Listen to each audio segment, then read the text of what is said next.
Hello students, welcome. आज हम अपना टॉपिक प्लेन स्टार्ट कर रहे हैं। 3 डायमेंशनल ज्योमेट्री में स्ट्रेट लाइन हम कंप्लीट कर चुके हैं। तो आज हम स्टार्ट करते हैं प्लेन्स के बारे में कि प्लेन्स क्या है, और आगे इस चैप्टर में लास्ट तक जो काम चलेगा वो प्लेन्स के ऊपर चलेगा, राइट। तो सबसे पहले प्लेन्स के बारे में जानते हैं कि प्लेन्स क्या है। प्लेन एक्चुअली एक सरफेस है। जैसे ये कोई सरफेस, आप बहुत इजी लैंग्वेज में आप समझिए, कोई सरफेस है। अगर इस सरफेस पे रहने वाले जितने भी पॉइंट्स हैं, अगर उन कोई 2 पॉइंट्स को, अगर उन 2 पॉइंट्स को ज्वाइन करें, तो ज्वाइन करने पे जो लाइन बन रही है, अगर मैं पर्टिकुलर इन 2 पॉइंट्स को ज्वाइन कराऊं, तो इन दोनों पॉइंट्स को ज्वाइन करने पे जो लाइन बन रही है, अगर वो लाइन कंप्लीटली अगर इस सरफेस के ऊपर ही है, मतलब इस सरफेस पे ही एग्जिस्ट कर रही है, इस सरफेस पे ही लाई कर रही है, तो मैं ये कहूँगा कि इन पॉइंट्स के लिए, इन सभी पॉइंट्स के लिए ये सरफेस एक प्लेन है।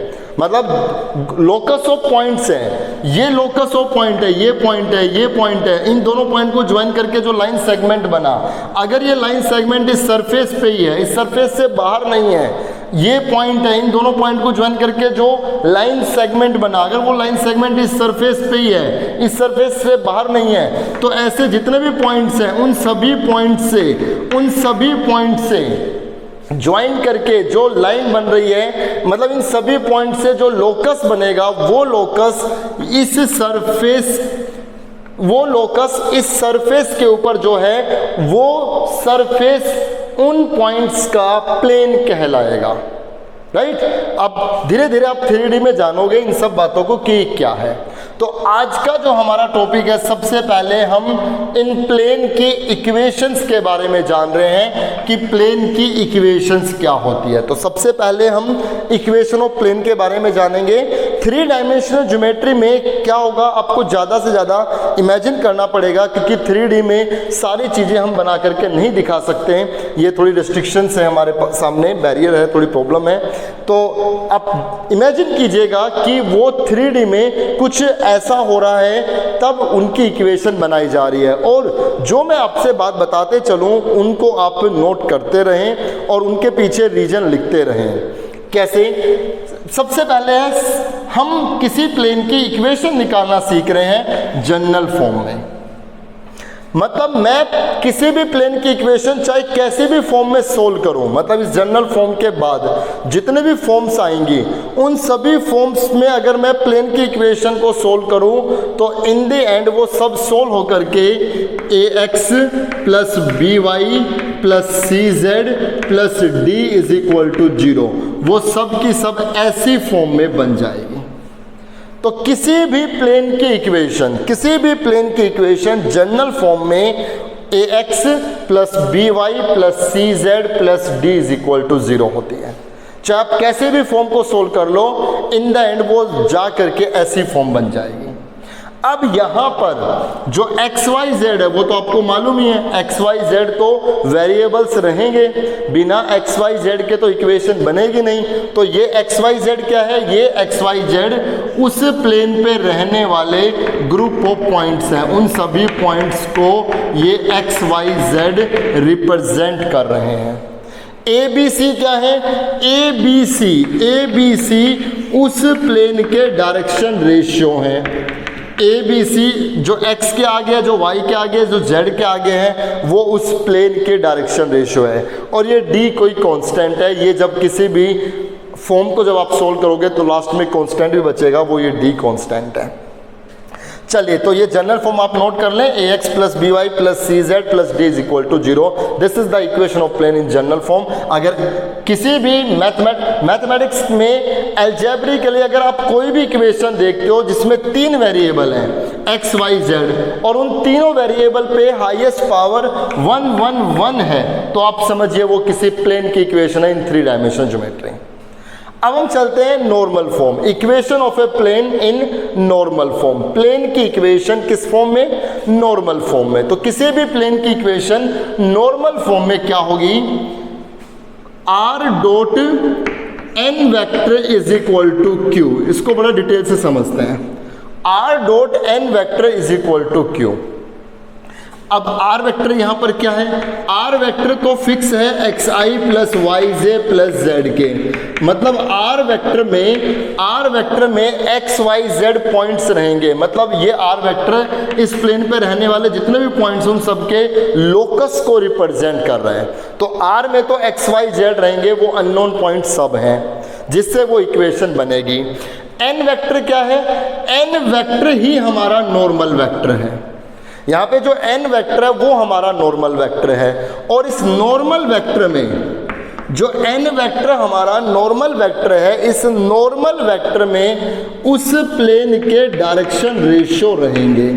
ये एक एक चीज़ें आप नोट करते चले, बहुत अच्छे से समझते चले, क्योंकि इन्हीं का ही खेल रहेगा। इन्हीं को बेस लेकर के सब क्वेश्चंस आगे सोल्व करते चलेंगे। हर क्वेश्चन पे लॉजिक इन्हीं का ही लगेगा। तो नॉर्मल वेक्टर में जो r dot n is equal to q होता है, इसमें जो नॉर्मल वेक्टर है, इस नॉर्मल वेक्टर में ही प्लेन के डायरेक्शन रेशियो हैं, ए बी सी हैं। और ये जो नॉर्मल वेक्टर है, ये नॉर्मल वेक्टर हमेशा उस प्लेन के परपेंडिकुलर रहेगा। ये नॉर्मल वेक्टर हमेशा उस प्लेन के परपेंडिकुलर रहेगा, इसलिए नॉर्मल नाम दिया गया। r dot n is equal to Q, और q कोई कांस्टेंट है। देखिए अगर मैं इसको सोल्व करूं, r डॉट n का डॉट प्रोडक्ट करो, कितना आएगा, ax plus B Y plus C Z, और इज इक्वल टू क्यू है, ये आकर के minus Q is equal to zero. इस माइनस क्यू को ही हमने प्लस डी नाम दे दिया, कांस्टेंट। ये डी माइनस क्यू भी तो हो सकता है, ये डी नेगेटिव भी तो हो सकता है, ये तो कांस्टेंट नेगेटिव पॉजिटिव कुछ भी हो सकता है। So this is the equation of a plane in normal form, r dot n is equal to q. Solve करोगे तो ये जनरल फॉर्म ही बना करके देगा।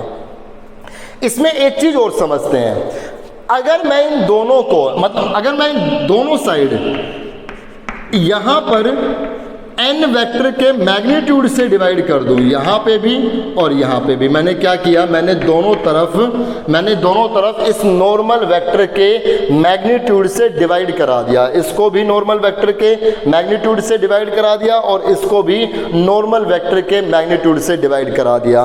तो यहां पर r डॉट, ये जो आप देख रहे हो, ये n कैप हो गया, मतलब यूनिट वेक्टर हो गया, नॉर्मल वेक्टर का यूनिट वेक्टर हो गया। और ये जो q अपॉन n वेक्टर का मैग्नीट्यूड है, ये p है। आपको दिख रहा है ना, let me check, r dot n cap is equal to p। Yes, यहाँ पर ये जो नॉर्मल फॉर्म में इक्वेशन थी, इसको मैं r dot n cap is equal to p में बना लाया। p कितना है, q अपॉन n वेक्टर का मैग्नीट्यूड। अब ये p क्या है, इस इक्वेशन के अकॉर्डिंग p क्या है, इस इक्वेशन के अकॉर्डिंग p उस प्लेन का, मान लीजिए ये कोई प्लेन है, उस प्लेन का ओरिजिन से परपेंडिकुलर डिस्टेंस ये p है। तो अगर आपसे कोई पूछे कि उस प्लेन का ओरिजिन से परपेंडिकुलर डिस्टेंस निकालो, मतलब p निकालो, तो p का फॉर्मूला क्या होगा, q अपॉन n वेक्टर का मैग्नीट्यूड, मतलब वो जो कांस्टेंट है उसको डिवाइड कर देंगे n वेक्टर के मैग्नीट्यूड से। अगर ये परपेंडिकुलर डिस्टेंस की फॉर्म से इक्वेशन बनानी हो तो r dot n cap is equal to p। I hope आपको ये जनरल फॉर्म, नॉर्मल फॉर्म दोनों बहुत अच्छे से समझ में आई है, और प्लेन होता क्या है ये भी समझ में आ गया। और फॉर्म लेकर के आ रहे हैं, तब तक आप इनको नोट करें।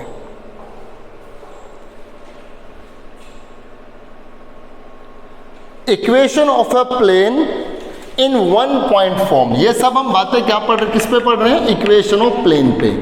ये जरूर आप टाइटल डाल दें, इक्वेशन ऑफ प्लेन। कौन सी फॉर्म में, वन पॉइंट फॉर्म में। मतलब हमें अब सिर्फ ये मालूम है कि किसी प्लेन का एक passing point x1 y1 z1 दिया गया है, किसी प्लेन का एक पासिंग पॉइंट दिया गया है x1 y1 z1। तो इस एक पॉइंट को लेकर के प्लेन की इक्वेशन क्या बनेगी, इसकी इक्वेशन बनेगी r minus r1 dot n is equal to 0। r minus r1 dot n is equal to 0। Visibility देखते हैं अभी,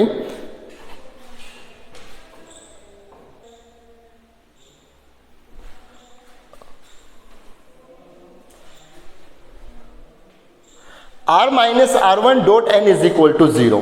ये उस प्लेन की इक्वेशन होगी वन पॉइंट फॉर्म में। अब आप यहां समझें कि जो r है, r आपको मालूम है, r वेक्टर का मतलब तो xi प्लस वाई जे प्लस जेड के यही रहेगा। वो उस प्लेन के ऊपर रहने वाले जितने भी पॉइंट्स हैं उन सब को रिप्रेजेंट कर रहे हैं। और जो यहाँ R1 वेक्टर है, इस R1 वेक्टर में जो उस प्लेन का एक पासिंग पॉइंट है, जो उस प्लेन का एक पासिंग पॉइंट है x1 y1 z1, इससे बनने वाला x1 i cap plus y1 j cap plus z1 k cap, इससे ये R1 वेक्टर बनेगा। और n हमें मालूम है नॉर्मल वेक्टर, जिसमें उस प्लेन के direction ratio a b c रहेंगे। अगर मैं ये सब चीजें इसमें रख कर के सोल्व कर दूं तो इक्वेशन किस टाइप की बनेगी, r माइनस r1 मतलब x minus x1 dot n, तो ये बनेगा ax माइनस x1। ये सब चीजें अब यहाँ पे रखें तो ये y minus y1 dot n, तो प्लस करके b, क्योंकि डॉट प्रोडक्ट बीच में प्लस होगा, y minus y1 plus c z minus z1 is equal to 0। तो ये प्लेन की इक्वेशन आ गई जब उसका एक पासिंग पॉइंट दिया गया हो। ये वेक्टर फॉर्म में है, ये कार्टेशियन फॉर्म में है। मतलब इस वेक्टर फॉर्म को अगर हम सोल्व करें तो ये ऐसी बनेगी। a b c क्या है, डायरेक्शन रेशियो है जो नॉर्मल वेक्टर में मिलेंगे। x1 y1 z1 उसका एक पासिंग पॉइंट है, और x y z तो उस इक्वेशन को बनाने के लिए उसमें ग्रुप ऑफ पॉइंट्स को रिप्रेजेंट कर रहे हैं x y z। अब हम चलते हैं equation of plane in 3 point form. किसी प्लेन की इक्वेशन निकालेंगे जब उस प्लेन के 3 पासिंग पॉइंट हमें मालूम हो। उस प्लेन का एक पासिंग पॉइंट दिया गया है x1 y1 z1, उसका एक पासिंग पॉइंट दिया गया है x2 y2 z2, और एक पासिंग पॉइंट दिया गया है x3 y3 z3। 2 point form कोई नहीं होती, या तो 1 पॉइंट फॉर्म है या फिर 3 पॉइंट फॉर्म है। 3 पॉइंट फॉर्म में प्लेन की इक्वेशन क्या बनेगी, याद रखने के लिए आप क्या करें, पहले r वेक्टर लिख लें, फिर लिख लें r2 वेक्टर, फिर लिख लें r3 वेक्टर। पहले मैंने r वेक्टर लिखा, फिर मैंने r2 वेक्टर लिखा, फिर मैंने r3 वेक्टर लिखा। अब सभी में से r1 वेक्टर को सब्ट्रैक्ट कर दें। इन सभी में से r1 वेक्टर को हमने सब्ट्रैक्ट कर दिया। अब जो लास्ट के दो हैं, ये और ये जो लास्ट के दो हैं, इन लास्ट के दो का क्रॉस करो और जो आए उसका पहले के साथ डॉट करो, इज इक्वल टू 0। पहले r, r2, r3 सब में से r1 माइनस, लास्ट के दो का क्रॉस मतलब r2 माइनस r1 का क्रॉस करेंगे r3 माइनस r1 के साथ, जो इनका क्रॉस प्रोडक्ट आएगा उसका डॉट करेंगे r माइनस r1 के साथ। इससे जो मिलेगा वो उस प्लेन की इक्वेशन मिलेगी किस फॉर्म में, 3 पॉइंट फॉर्म में। और आपको मालूम है r वेक्टर का मतलब तो यही है, r1 का मतलब पहले पॉइंट से जो बनेगा, r2 का मतलब जो इस दूसरे पॉइंट से वेक्टर बनेगा, r3 का मतलब जो इस तीसरे पॉइंट से वेक्टर बनेगा। और इसको अगर मैं और फर्दर सोल्व करूं, जैसे मैंने इसको सोल्व किया, इसको मैं कार्टेशियन फॉर्म में लेकर के जाऊं, तो हम देख पा रहे हैं कि डॉट और क्रॉस बैक टू बैक आ गए। बच्चे डॉट और क्रॉस अगर बैक टू बैक आए तो हमने बहुत बार पढ़ लिया, डॉट और क्रॉस अगर बैक टू बैक आ गए तो ये स्केलर ट्रिपल प्रोडक्ट बन गया, स्केलर ट्रिपल प्रोडक्ट बन गया। और स्केलर ट्रिपल प्रोडक्ट कैसे निकालते हैं, with the help of determinant. मतलब इसको कैसे लिखेंगे, r minus r1, r2 minus r1 और r3 माइनस r1 का scalar triple product is equal to 0। और सोल्व कैसे करेंगे, with the help of determinant. पहले r माइनस r1 के कंपोनेंट आएंगे, r में कौन है, x y z, r1 में ये पहला पॉइंट है तो यहाँ आएगा x minus x1, y minus y1, z minus z1, फिर आएगा r2 माइनस r1, तो r2 माइनस r1 कर दीजिए, यहाँ आएगा x2 minus x1, y2 minus y1, z2 minus z1, फिर आएगा r3 माइनस r1, r3 में से r1 माइनस कर दें, x3 minus x1, y3 minus y1 और z3 minus z1 is equal to 0। इसको जब हम सोल्व करेंगे वो हमें प्लेन की इक्वेशन ऑब्टेन कराएगा। कौन सी फॉर्म में, 3 पॉइंट फॉर्म में। ये वेक्टर फॉर्म है, ये कार्टेशियन फॉर्म है। इन दोनों को भी आप नोट कर लें, 1 point form as well as 3 points form.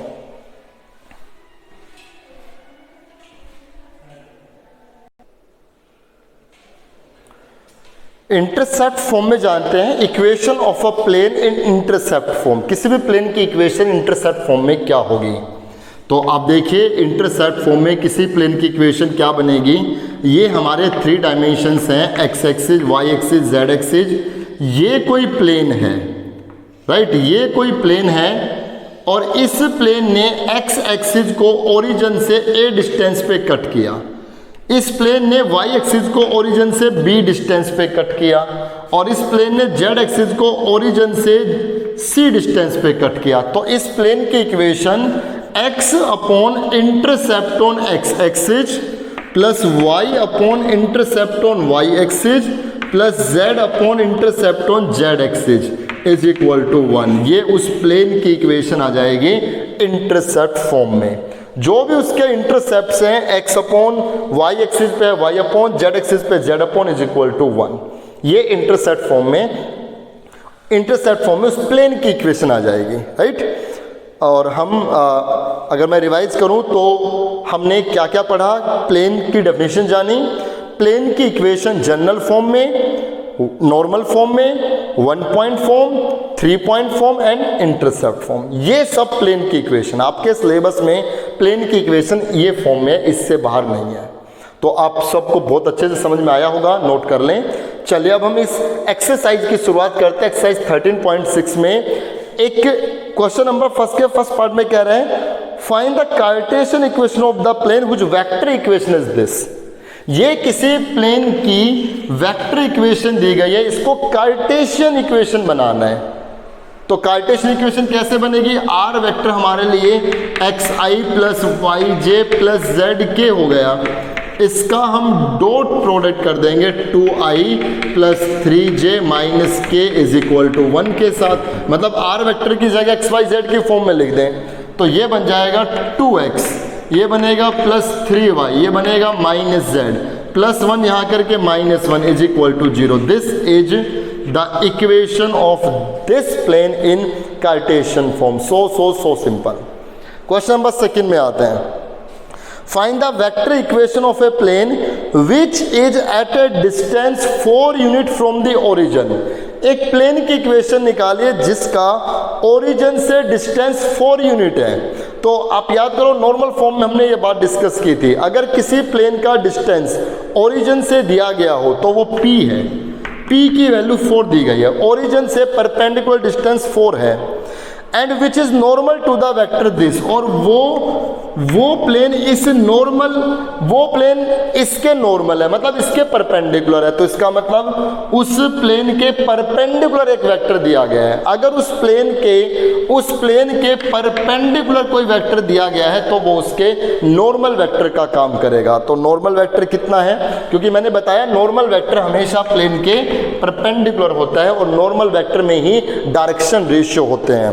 तो नॉर्मल वेक्टर यहाँ पर है 2i cap minus 3j cap plus 6k cap, ये नॉर्मल वेक्टर हो गया। अब हमें इस प्लेन की वेक्टर इक्वेशन निकालनी है। अब देखिए अगर p दिया हुआ है, अगर उस प्लेन का जैसे ये प्लेन है, इस प्लेन का ओरिजिन से ये परपेंडिकुलर डिस्टेंस p दिया हुआ है तो इक्वेशन बनेगी r dot n cap is equal to p। याद कीजिए ये बताया था हमने।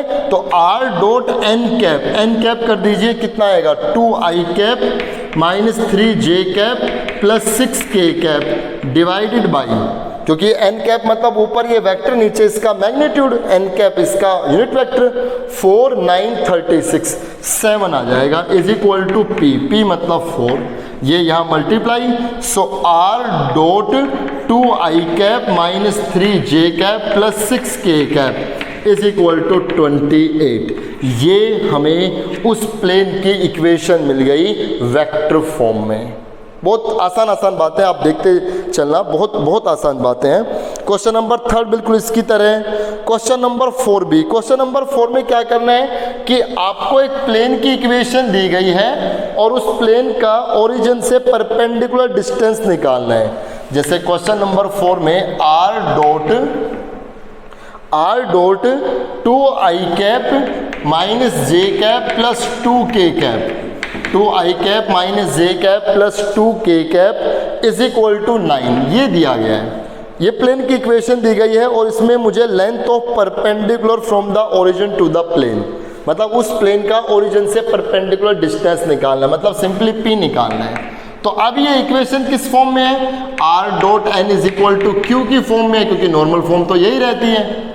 तो p क्या होगा, q अपॉन n वेक्टर का मैग्नीट्यूड, ये हमने फॉर्मूला जाना था।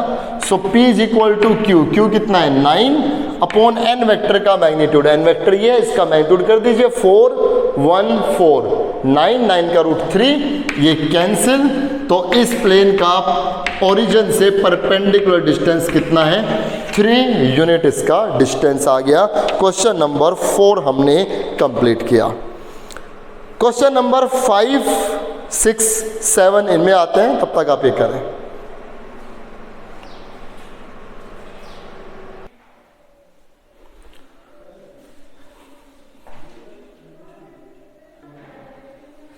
क्वेश्चन नंबर 5 में आते हैं। एक प्लेन की इक्वेशन दी गई है, r dot 6i cap minus 3j cap minus 2k cap plus 1 is equal to 0। हमें इस प्लेन के डायरेक्शन कोसाइंस फाइंड आउट करने हैं। डायरेक्शन कोसाइंस, अब सबसे पहले इस प्लेन की इक्वेशन को जनरल फॉर्म में बना लें। r हमारे लिए क्या हो गया, xi plus yj plus z के, अभी हमने लास्ट किया था, मैं तो डायरेक्ट कर रहा हूँ, ये बन जाएगा 6x minus 3y minus 2z plus 1 is equal to 0। अब अगर आप इसको जनरल इक्वेशन से कंपेयर करें, ax plus by plus cz plus d is equal to 0, तो आप पाएंगे a 6 के इक्वल है और b की वैल्यू -3 है, c की वैल्यू -2 है। तो जो a b c की वैल्यू आई, ये इस प्लेन के डायरेक्शन रेशियो आ गए। अब हम यहाँ से LMN निकाल सकते हैं। तो L होगा 6 अपॉन इसका स्क्वायर प्लस इसका स्क्वायर प्लस इसका square, 36 plus 9 plus 4 7 49 49 good 7। M आएगा -3/7 और N आएगा -2/7। तो ये जो LMN की वैल्यू आई है, यही इस प्लेन के डायरेक्शन कोसाइंस है, क्योंकि हमने पहले भी पढ़ा हुआ है कि डायरेक्शन कोसाइंस का मतलब होता है LMN, और LMN ABC से ही निकाले जाते हैं। चलिए क्वेश्चन नंबर 8 में आते हैं। क्वेश्चन नंबर 7 बिल्कुल इसके, हाँ यस सॉरी क्वेश्चन नंबर 7 जो है, क्वेश्चन नंबर 7 में मुझे कोऑर्डिनेट ऑफ फुट निकालना है, coordinate of foot of perpendicular निकालना है। तो ये क्वेश्चन नंबर 7 मैं अभी आपको नहीं करा रहा, क्योंकि 2 एक्सरसाइज के बाद 13.8 जब एक्सरसाइज आएगी, तो 13.8 एक्सरसाइज में एक पूरा सिस्टम है, 6-7 क्वेश्चन लगातार हैं जिसमें मुझे फुट और इमेज ही निकालना है। तो हम वहाँ करेंगे फुट और इमेज वाले क्वेश्चंस कि वो कैसे करेंगे, ठीक है। लाइक जैसे 13.1 में एक क्वेश्चन आया था फुट इमेज फुट निकालने वाला, मैंने वहाँ नहीं कराया, मैंने स्ट्रेट लाइन की जब थर्ड एक्सरसाइज आई वहाँ पर फुट और इमेज का क्वेश्चन कराया था। इसी तरह इस क्वेश्चन को यहाँ पे नहीं, बल्कि 2 एक्सरसाइज के बाद एक सिस्टम बनेगा, उस सिस्टम से मैं आपको बताऊँगा फुट और इमेज कैसे निकालते हैं। तो क्वेश्चन नंबर 7 वहीं पर हो, आप कर लेंगे, वो मतलब वहीं पे करेंगे उस क्वेश्चन को। चलिए आगे चलते हैं क्वेश्चन नंबर 8 में। क्वेश्चन नंबर 8 को आप अच्छे से समझें। Find the vector and Cartesian equation of the plane which passes through the point this. हमें एक प्लेन की इक्वेशन निकालनी है जब वो प्लेन इस पॉइंट से पास हो रहा है, ठीक है, एक पासिंग पॉइंट उस प्लेन का दे दिया, and perpendicular to the line whose direction ratios are 2 3 -1। और उस प्लेन, वो प्लेन एक ऐसे लाइन के परपेंडिकुलर है, वो प्लेन एक ऐसे लाइन के परपेंडिकुलर है जिसके डायरेक्शन रेशियो 2 3 -1 है। अब समझिए, जैसे ये कोई प्लेन है, ये प्लेन किसी लाइन के परपेंडिकुलर है और इस लाइन के डायरेक्शन रेशियो क्या है 2 3 -1, ठीक है।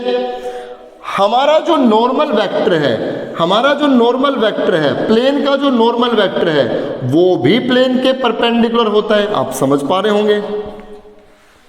बच्चे जो नॉर्मल वेक्टर होता है, नॉर्मल वेक्टर प्लेन के क्या होता है, परपेंडिकुलर। और एक ये लाइन है इतने डायरेक्शन रेशियो के साथ, ये लाइन भी नॉर्मल के परपेंडिकुलर है। इस हिसाब से जो नॉर्मल वेक्टर है वो इस लाइन के पैरेलल हो गया, पैरेलल हो गया। अगर नॉर्मल वेक्टर इस लाइन के पैरेलल है तो नॉर्मल वेक्टर के जो डायरेक्शन रेशियो हैं और इस लाइन के जो डायरेक्शन रेशियो हैं वो प्रोपोर्शनल होंगे। वेक्टर से हम पढ़ते आ रहे हैं। तो सबसे पहले आप क्या करेंगे, पहले तो जो ये एक पासिंग पॉइंट है ना, इस एक पासिंग पॉइंट को लेकर के हम प्लेन की इक्वेशन निकालेंगे। Equation of plane, equation of plane passing through, equation of plane passing through the point, point कितना 5 2 -4 इज।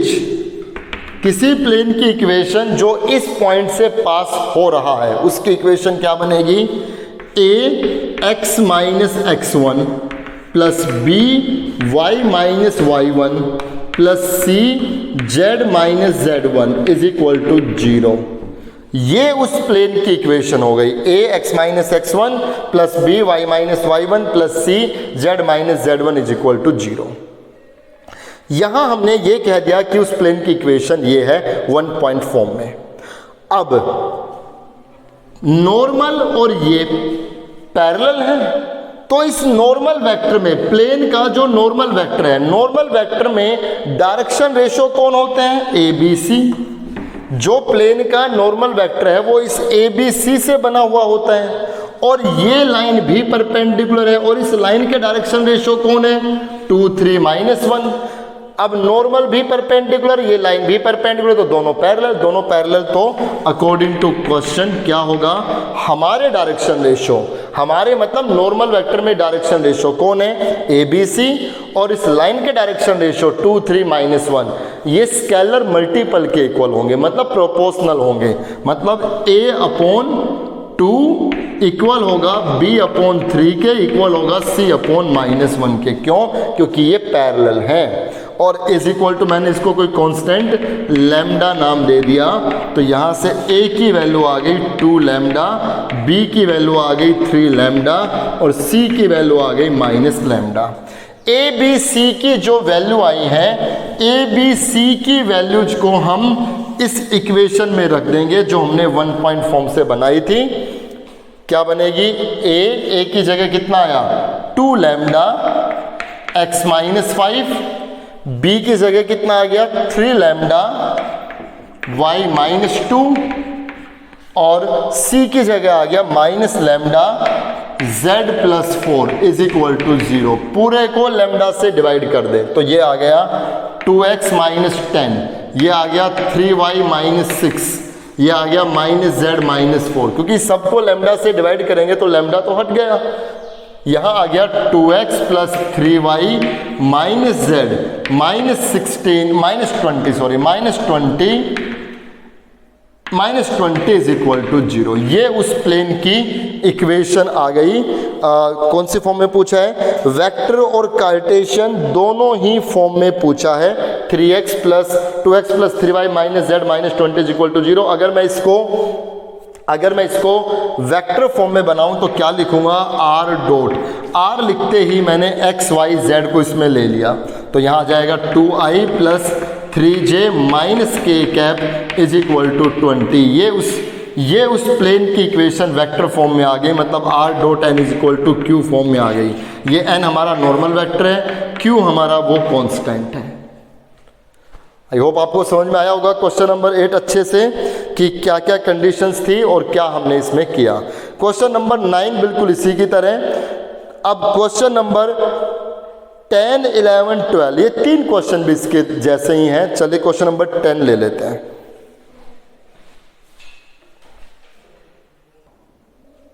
क्वेश्चन नंबर 10 में स्टेटमेंट है, find the equation of a plane which passes through the point 3 - 1 2। एक plane की equation निकालिए जिसका passing point 3 - 1 2 है और वो प्लेन परपेंडिकुलर है एक ऐसी लाइन के जो लाइन ज्वाइन ए बी से हो रही है। मतलब वो लाइन ए बी है, ए ये है, बी है, इस ए बी के वो प्लेन परपेंडिकुलर है, बिल्कुल पीछे वाले क्वेश्चन की तरह ही। क्या है कि एक प्लेन है, मैं सारी कंडीशन आपको दिखा देता हूँ। ये एक प्लेन है, इस प्लेन के ये लाइन परपेंडिकुलर है, कौन सी लाइन, ए बी। ए दिया गया है कितना, ये जैसे ए यहाँ पर है, ए कितना है 4 3 -2, और यहाँ बी है, बी कितना है 2 -3 6। तो ये ए बी लाइन है। अब लाइन तो आगे तक चलती रहेगी, कोई अंत ही नहीं है उनका। तो ये ए बी लाइन है, पॉइंट ए पॉइंट बी से जो पॉइंट ए और पॉइंट बी से जो बन रही है, ये लाइन इस प्लेन के परपेंडिकुलर है। अगर ये लाइन इस प्लेन के परपेंडिकुलर है तो ये लाइन नॉर्मल के पैरेलल है, और इस प्लेन का एक पासिंग पॉइंट ये है। तो इस पासिंग पॉइंट को लेकर के सबसे पहले हम इस प्लेन की इक्वेशन निकाल दें। So we are going to find the equation of plane passing through, equation of plane, we write equation of plane passing through the point 3 -1 2 is उस प्लेन की इक्वेशन जो इस पॉइंट से पास होगा, इसकी इक्वेशन बनेगी a x - x1 मतलब 3 plus b y - y1 मतलब +4। फॉर्मूला पढ़ा है ना 1 पॉइंट फॉर्म में, a x - x1 plus b y - y1 plus c z - z1 is equal to 0। 1 point form में प्लेन की इक्वेशन निकालने का formula, plus c z - z1 is equal to 0। ये उस प्लेन की इक्वेशन आई। नाउ अकॉर्डिंग टू क्वेश्चन, अगर ये दोनों पैरेलल है तो नॉर्मल में जो डायरेक्शन रेशियो है कौन है, ए बी सी। और इस ए बी लाइन के जो डायरेक्शन रेशियो है, इस ए बी लाइन के डायरेक्शन रेशियो हम निकाल सकते हैं। Direction ratio of line A B कैसे, बी में से ए को माइनस करके, -2 ये आएगा, -6 ये आ जाएगा 8, राइट, -2 -6 8। इनको हम कैंसिल भी कर सकते हैं। मैंने बता रखा है आपको कि अगर ये डायरेक्शन रेशियो किसी के मल्टीपल है तो आप इनको डिवाइड कर सकते हैं। तो ये -2 से डिवाइड कर दे, सबको -2 से डिवाइड करेंगे तो ये आएगा 1, ये आएगा 3, ये आएगा -4। ये उस ए बी लाइन के डायरेक्शन रेशियो आ गए। ये भी ले सकते हो, ये भी ले सकते हो। अगर वो डिविजिबल है तो उनको डिवाइड कर सकते हो, -2 से डिवाइड, -2 से डिवाइड, -2 से डिवाइड। अब नॉर्मल वेक्टर और ये ए बी, ये दोनों पैरेलल है। अगर ये पैरेलल है तो क्या होगा, ये प्रोपोर्शनल होंगे, मतलब ये स्केलर मल्टीपल के इक्वल होंगे। तो नॉर्मल में डायरेक्शन रेशियो है a b c, a b के डायरेक्शन रेशियो है ये, अभी जो पीछे किया था, a/1 इक्वल होगा b/3 के, इक्वल होगा c/-4 इज इक्वल टू, हमने इसको लैम्डा लिख दिया। तो यहाँ से a की वैल्यू आ गई लैम्डा, b की वैल्यू आ गई 3 लैम्डा और c की वैल्यू आ गई -4 लैम्डा। a b c तीनों की वैल्यू हम यहाँ रखेंगे। तो a की वैल्यू आ गई लैम्डा, लैम्डा के साथ आ गया x-3, b की जगह आ गया 3 लैम्डा, 3 लैम्डा y+1 और c की जगह आ गया -4 lambda z-2 is equal to 0। इस कंप्लीट को हम लैम्डा से डिवाइड करेंगे तो ये बन गया x-3, लैम्डा से डिवाइड करने पर ये आ गया 3y+3, लैम्डा से डिवाइड करने पे ये आ गया -4z+8 इज इक्वल टू 0। तो इक्वेशन हमारे पास बन गई x+3y -4z, 3 से 3 कैंसिल, +8 इज इक्वल टू 0। ये उस प्लेन की इक्वेशन आ गई कार्टेशियन फॉर्म में। अब आप ये देख लें कि कौन सी फॉर्म पूछ रखी थी, इसमें ऐसा कुछ नहीं लिखा, तो जैसे आ गई बस इतना जनरल फॉर्म में आप छोड़ सकते हो आंसर। ठीक है, आपको समझ में आ रहा होगा अच्छे से। प्लेन में स्ट्रेट लाइन के कंपैरेटिव प्लेन में लॉजिक्स दिमाग में ज़्यादा रखने हैं कि नॉर्मल की फंक्शनिंग क्या है। कोई लाइन अगर परपेंडिकुलर है तो उसका नॉर्मल के साथ रिलेशन क्या बनेगा, ये सब चीज़ें। A b c direction ratios normal vector में रहेंगे उस प्लेन के, राइट। 1 पॉइंट फॉर्म है तो ये फटाफट से इक्वेशन लगा दो। तो ये सब चीज़ें आप नोट करते चलें तो आपको I am sure 3 dimension geometry बहुत बहुत आसान लगेगी। बस आप ये सब चीज़ें लॉजिक्स दिमाग में रखें और उनको नोट करते हैं। तो चलिए बस आज के लेक्चर में हम इतना ही रखते हैं। क्वेश्चन नंबर 12 तक आप कंप्लीट कर लें। क्वेश्चन नंबर 12 तक आप इस एक्सरसाइज को कर लें। क्वेश्चन नंबर 13, 14, 15, 16, 17, 18, 19, 20 ये हम नेक्स्ट लेक्चर में लेंगे, तब हम इस एक्सरसाइज को कंप्लीट भी करेंगे। मिलते हैं नेक्स्ट लेक्चर में। Thank you so much.